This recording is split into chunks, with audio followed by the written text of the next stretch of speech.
পশ্চিমবঙ্গে প্রথম কোচবিহার পর্যাবরণ সংরক্ষণ সংস্থা ট্রি অ্যাম্বুলেন্স আজ শুক্রবার সকাল 10টা নাগাদ বামুনহাট রেল স্টেশন সংলগ্ন রেলের পরিত্যক্ত জমিতে বৃক্ষরোপণ করতে দেখা গেল কোচবিহার পর্যাবরণ সংরক্ষণ সংস্থার পক্ষ থেকে। জানা যায়, শুধু কোচবিহার নয়, পশ্চিমবঙ্গে প্রথম এই সংস্থা নিয়ে এসেছে ট্রি অ্যাম্বুলেন্স। আজ স্টেশন সংলগ্ন এলাকায় প্রায় 30টি ফলের চারা রোপণ করলেন তারা। সদস্য বিনয় দাস জানান, 2018 থেকে তারা কাজ করে আসছেন এই সংস্থায়।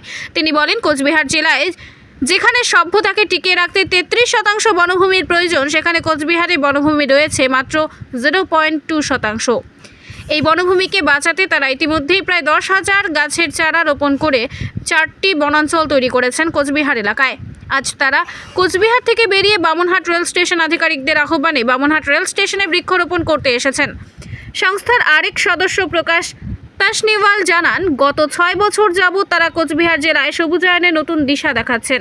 তিনি আরও বলেন, যেভাবে দিনের পর দিন উষ্ণায়ন বেড়ে চলেছে, সেখানে বৃক্ষরোপণ খুবই জরুরি। তাই তারা 2018 থেকে এই ধরনের কর্মসূচি করে আসছেন। আরও কি বললেন পর্যাবরণ সংরক্ষণ সংস্থার সদস্যরা, শুনুন।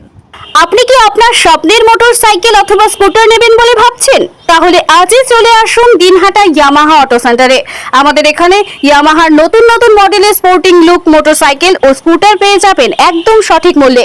এছাড়াও ইয়ামাহার যে কোনো বাইক অথবা স্কুটারে থাকছে আকর্ষণীয় উপহার। স্বল্প ডাউন পেমেন্ট এবং ন্যূনতম ডকুমেন্টে থাকছে ফিন্যান্সের সুবিধা। এছাড়াও এখানে যে কোনো কোম্পানির পুরনো গাড়ি এক্সচেঞ্জ করার সুবিধাও রয়েছে। আমাদের ঠিকানা Dinhata Sahebganj road, boys recreation ক্লাবের সম্মুখে। যোগাযোগ নম্বর 8158042471 অথবা 9800407641 নম্বরে। মানুষের অ্যাম্বুলেন্স শুনেছি, এটা প্রথম পশ্চিমবঙ্গের প্রথম টি অ্যাম্বুলেন্স, যেটা আমরা কুচবিহার পর্যাবরণ সংরক্ষণ এটা চালু করেছি। আমরা শহরে সবুজায়ন করে যাচ্ছি। আমরা শহরে 4টি বনাঞ্চল সৃষ্টি করেছি, 10,000 গাছ লাগিয়েছি। আমরা শহর থেকে বাইরে বেরিয়ে আজকে বামুনহাট রেল স্টেশনে আসলাম রেল কর্মচারীদের আহ্বানে। এখানে এসে আমরা 30টি বৃক্ষরোপণ করলাম।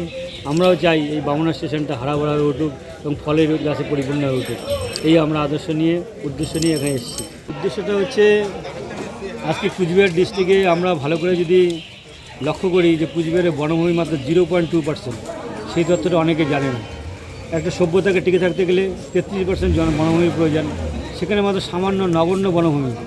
সেই বনভূমির অভাবে আজকে আমাদের অক্সিজেনের অভাব হচ্ছে। আগামী দিনে আজকে জল কিনে খাচ্ছি, আগামী দিনে প্রাণবায়ু কিনে খেতে হবে। তার প্রতিরোধ হিসেবে আমরা ব্যাপকভাবে বৃক্ষরোপণ করা দরকার। সেই উদ্দেশ্য নিয়ে আমরা বৃক্ষরোপণ অভিযানে নেমেছি। আমরা প্রতিদিন 365 দিন বৃক্ষরোপণ অভিযান চালিয়ে যাই। যতটা পারি নিজের সাধ্য মতন আমরা বৃক্ষরোপণ করে যাই। এটাই আমাদের অভিযান। কি নাম আপনার? বিনয় দাস। কি দায়িত্বে আছেন এই সংস্থার? পর্যাবরণ সংরক্ষণের সংযোজক। ধন্যবাদ।